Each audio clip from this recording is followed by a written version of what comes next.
الحمد للہ الذی کفا وسلام علی عبادہ الذین اصطفیٰ اما بعد فاعوذ باللہ من الشیطان الرجیم بسم اللہ الرحمن الرحیم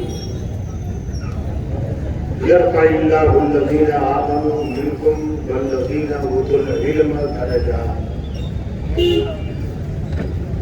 آمنت باللہ صدق اللہ العظیم وصدق رسولہ النبی الامین الکریم ونحن على ذلك لمن الشاهدين والشاكرين والحمد لله رب العالمين.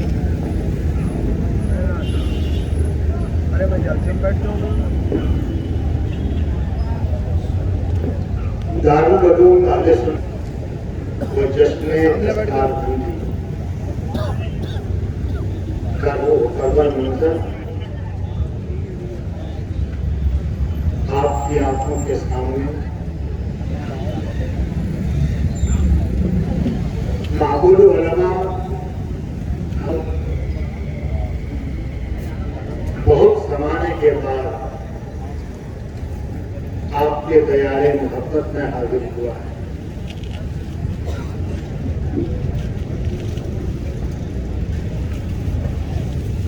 علماء اور مشائخ کا نورانی قافلہ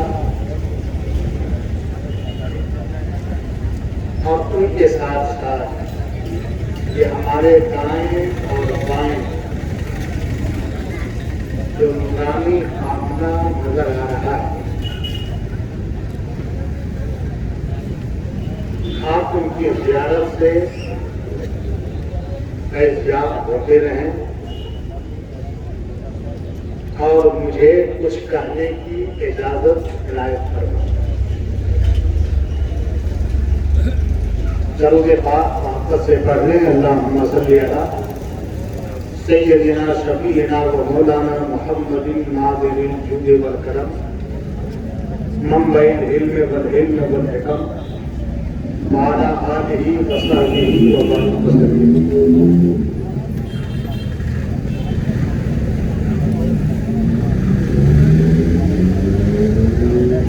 ذہن و دماغ کو بہت پرسکون سنجیدہ بنانے کی ضرورت ہے، اس لیے کہ شاہ راہ عام کے بغل ہی میں آپ کا اجلاس ہے.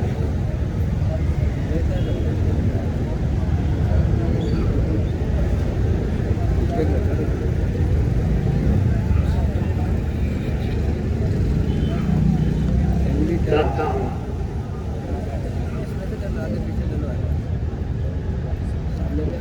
کہ سرکار دو عالم صلی اللہ علیہ وسلم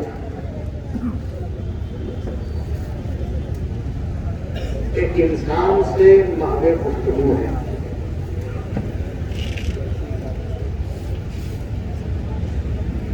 بارگاہ الہی سے وحی کا نزول ہوتا ہے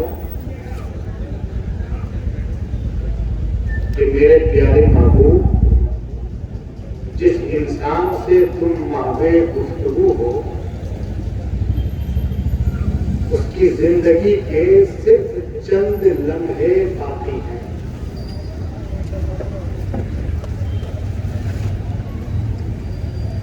حدیث پاک میں آتا ہے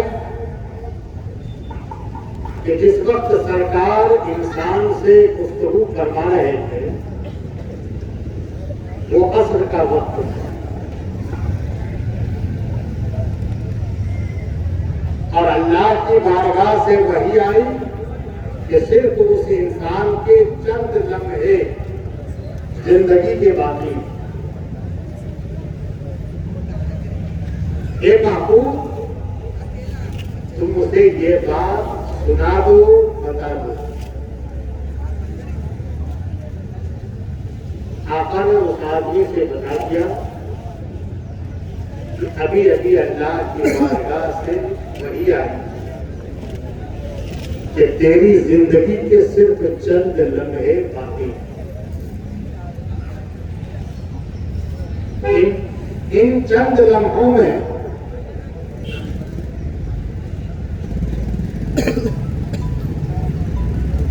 جب آدمی یہ سن لے کہ ہماری زندگی کا صرف چند لمحہ باقی ہے، تو عجیب عجیب اس کے دل و دماغ میں خیالات آئیں گے، ذہن و دماغ اس کا مضطرب، پریشان، حیران ہوگا۔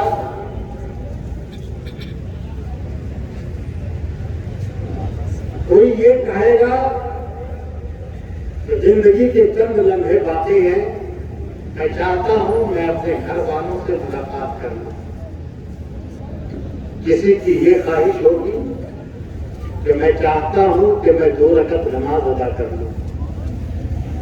کسی کی کچھ خواہش ہوگی، مگر جب رسول اللہ نے فرمایا کہ تیری زندگی کے چند لمحے باقی ہیں، تو حدیث پاک کے الفاظ ہیں کہ فاضطرب ذلک الرجل، وہ آدمی پیچ و تاب کھانے لگا، مضطرب ہو گیا، پریشان ہو گیا، اور کسی عالم اضطراب میں اس نے کہا یا رسول اللہ دلنی علی اوفق عمل اذا عملتہ دخلت الجنہ۔ ان چند لمحوں میں آپ مجھے ایسا عمل بتائیں کہ جب وہ عمل میں کر ڈالوں تو سیدھے میں جنت کی راہ کی اترتا ہو، سیدھے میں جنت میں داخل ہو جاؤں۔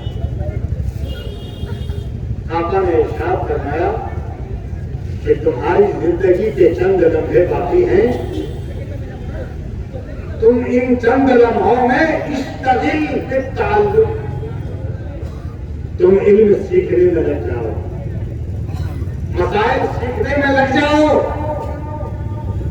حدیث پاک کے اندر آتا ہے کہ وہ چند لمحے جو اس کے باقی تھے وہ علم دین سیکھنے میں لگ گیا، وہ قبضہ قبل المغرب، اور مغرب کا وقت آنے سے پہلے پہلے اس کی موت آ گئی۔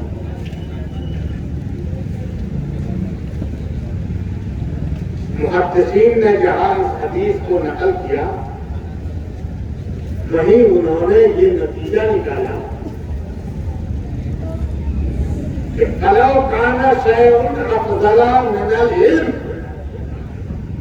اگر علم سے بہتر کوئی چیز ہوتی تو جب اس آدمی نے سوال کیا تھا کہ چند لمحے میں کوئی بہتر عمل مجھے بتائیں، تو رسول اللہ اس بہتر عمل کی نشاندہی ضرور فرماتے، مگر کسی اور عمل کی نہیں، بلکہ رسول اللہ نشاندہی فرما رہے ہیں۔ تو کیا فرما رہے ہیں؟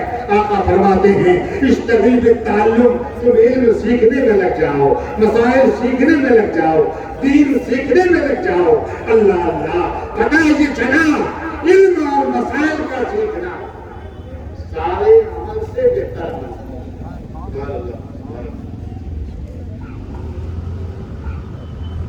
یہ حفاظ قرآن اپنے سینے میں کلام اللہ کے 30 پارے کو جگہ کیا۔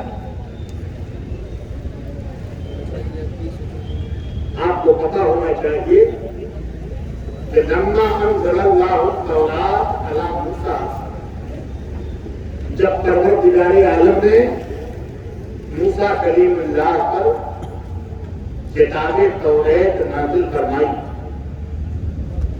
تو حضرت موسیٰ علیہ السلام نے عرض کیا مولا میں یطیق قراءۃ ھذا الکتاب وحفظہ، تو نے مجھ پر کتاب توریت نازل کیا، کتاب توریت میں 1000 سورتیں اور ہر سورت میں 1000 آیتیں، مولا میری امت میں کون سا امتی اس کتاب کے پڑھنے اور اس کے حفظ کرنے کی طاقت رکھے گا؟ اتنی عظیم کتاب تو نے مجھ پر نازل کیا، سا میرا امتی اسے پڑھنے اور اسے حفظ کرنے کی طاقت رکھے گا؟ تو پروردگار عالم نے فرمایا موسیٰ انی منزل کتابا اعظم من ھذا، میں کتاب توریت سے زیادہ عظمت والی کتاب نازل کرنے جا رہا ہوں۔ حضرت موسیٰ نے عرض کیا الا من یا رب، مولا کس کے اوپر نازل کرے گا؟ اللہ نے فرمایا الا حبیبی محمد، اپنے محبوب محمد صلی اللہ علیہ وسلم۔ حضرت موسیٰ کلیم اللہ نے سوال کیا کہ مولا ومن یطیق قراءۃ ذالک الکتاب،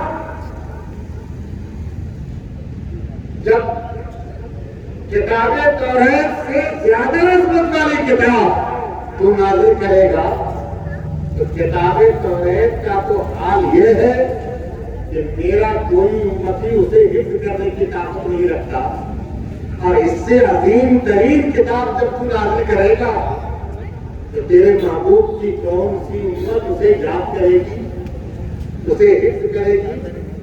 تو اللہ نے ارشاد فرمایا موسیٰ نازل کرنے والا میں، وَإِنِّي أُيَسِّرُهُ عَلَيْهِمْ حَتَّى يَقْرَأَهُ صِبْيَانُهُمْ، جب میں نازل کروں گا تو میں ہی اس کتاب کو اپنے حبیب کی امت پر پڑھنا آسان کر دوں گا، اور ایسا آسان کروں گا کہ حَتَّى يَقْرَأَهُ صِبْيَانُهُمْ، اس حبیب کی امت کا بچہ بچہ حافظ قرآن نظر آئے گا، حافظ قرآن نظر آئے گا۔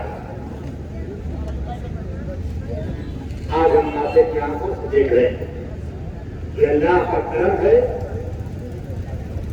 کہ اتنی عظمت والی کتاب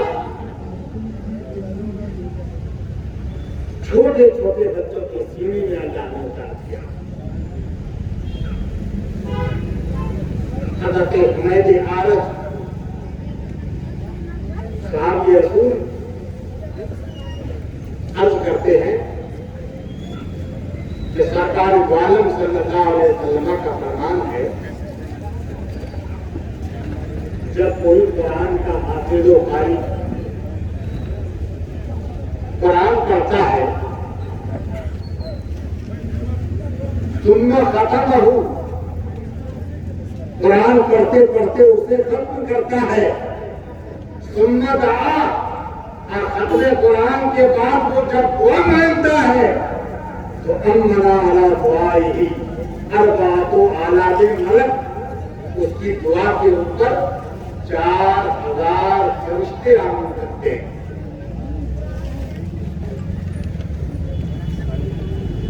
ثم لا يزالون يدعون له ويستغفرون ويصلون عليه الى المساء او الى الصباح،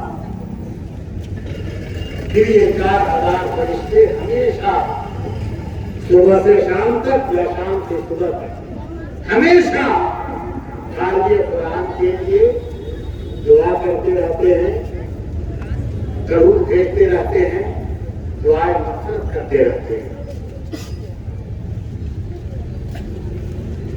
یہ رتبہ، یہ درجہ، یہ مقام ہے ان حافظ قرآن کا۔ باضابطہ حدیث مصطفیٰ میں آتا ہے کہ من سرہ ان ينظر الى اتقاء الله من النار، جس آدمی کو اچھا لگے ایسے منظر کو دیکھنا جس بندے کو اللہ نے عذاب جہنم سے آزاد کر دیا،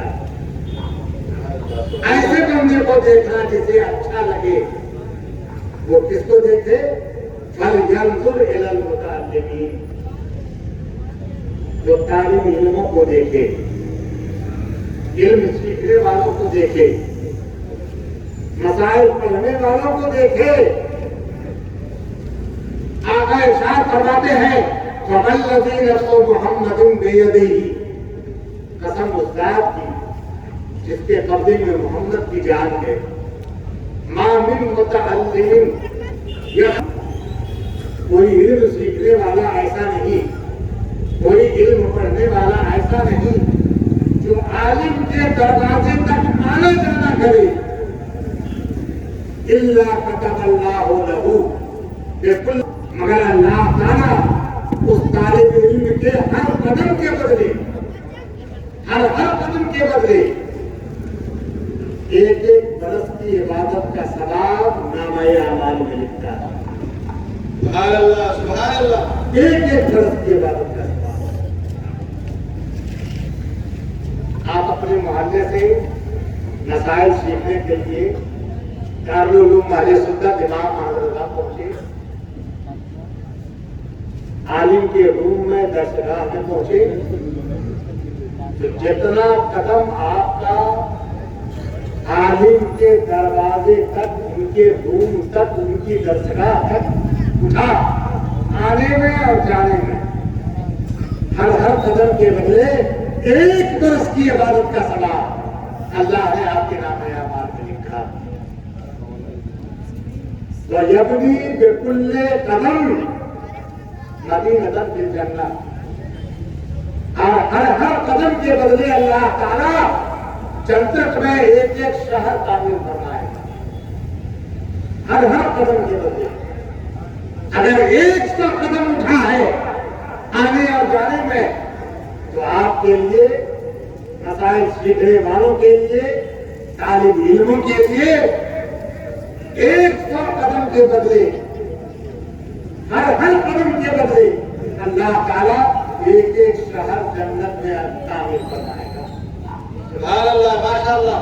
وَيَمْشِي عَلَى الْأَرْضِ، اور ایسا بندہ جب زمین پہ چلتا ہے تو حدیث کی الفاظ ہے کہ وَالْأَرْضُ تَسْتَغْفِرُ لَهُ، زمین کا ذرہ ذرہ اس بندے کے لیے دعائیں مطلب کرتا ہے۔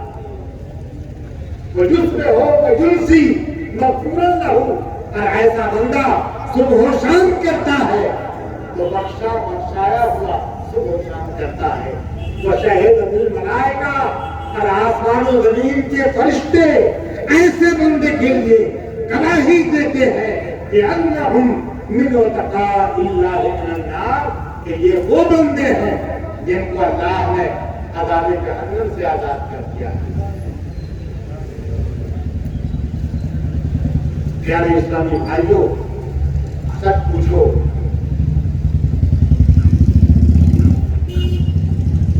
دارالعلوم، کوئی بھی دارالعلوم ہو اہل سنت کا،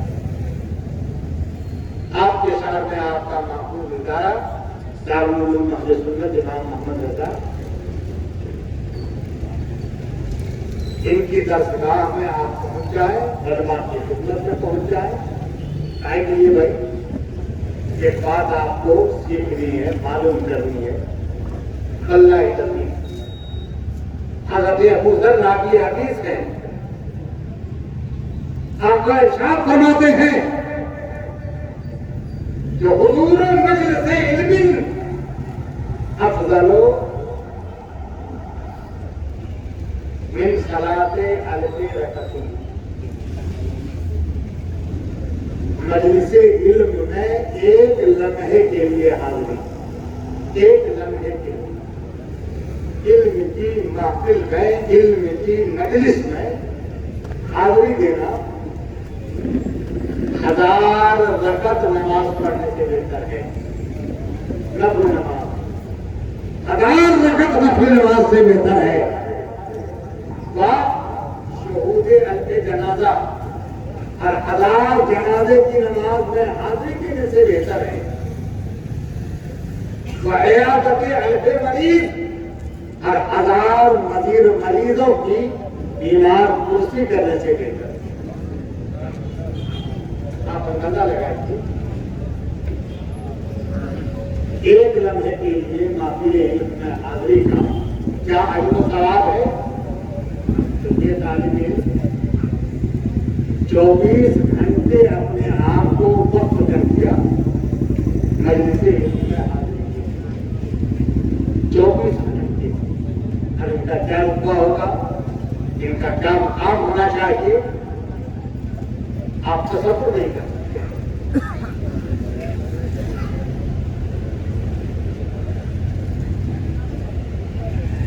شب معراج ہے، پیارے آقا حضرت جبریل کے ساتھ مہد سفر ہے، دیکھا 4 نہروں کو بہتے ہوئے، پانی کی نہر، دودھ کی نہر، پاکیزہ شراب کی نہر اور شہد کی نہر، 4 نہروں کو مصطفیٰ نے بہتے ہوئے دیکھا۔ پوچھا یا جبریل من أين تجيء هذه الأنهار وإلى أين تذهب؟ یہ چاروں نہریں جو میں دیکھ رہا ہوں،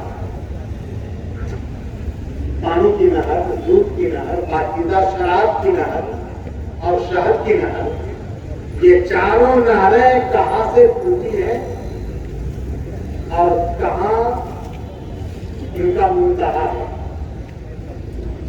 کدھر کو جا رہی ہیں؟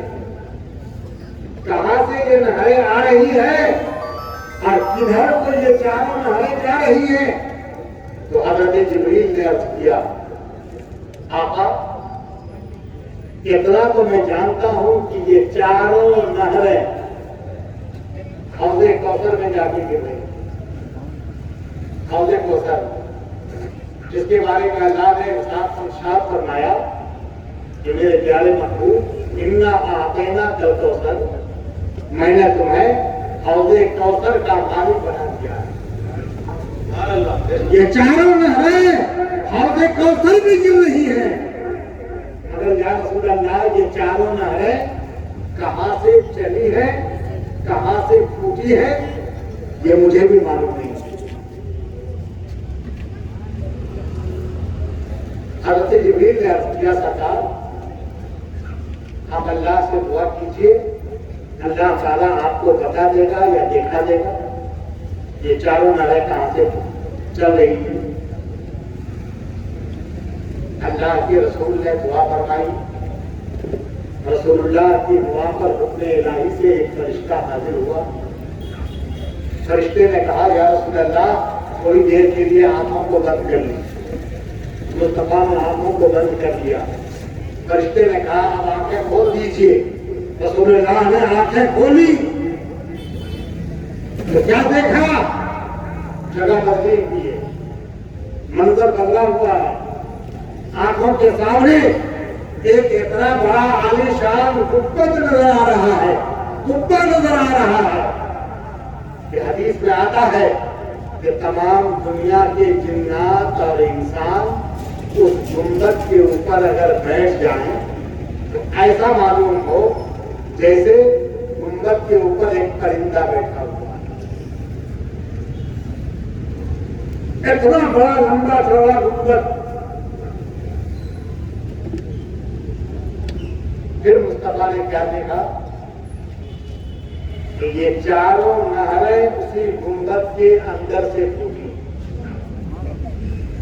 گنبد کے اندر سے چلی، مگر اس گنبد کا ایک دروازہ تھا جس کے اوپر تالا پڑا ہوا تھا۔ رسول اللہ نے وہاں سے واپس ہونے کا ارادہ فرمایا تو ساتھ میں موجود فرشتے نے کہا سرکار آپ گنبد کے اندر داخل ہو کر کے جاتے نہیں۔ تو آقا نے ارشاد فرمایا کیسا ادخلوا وعلی بابہ، میں کیسے داخل ہوں گنبد کے اندر؟ گنبد کے دروازے کے اوپر تو تالا لگا ہوا ہے۔ فرشتے نے کہا سرکار اس کی چابی آپ کے پاس ہے؟ کہا میرے پاس ہے۔ کہا ہاں۔ کہا کیا چابی؟ فرشتے نے کہا مفتاح بسم اللہ الرحمن الرحیم، اس کی کنجی بسم اللہ الرحمن الرحیم ہے۔ آپ تالے کے پاس کھڑے ہو کر کے پڑھیے بسم اللہ، تالا آٹومیٹک کھلے گا۔ مصطفیٰ تالے کے پاس آتے ہیں، بسم اللہ الرحمن الرحیم پڑھتے ہیں، تالا کھل جاتا ہے۔ آپ تالا دروازہ کھول کر کے اندر جاتے ہیں تو کیا دیکھتے ہیں؟ گنبد کا 4 گوشہ ہے، 4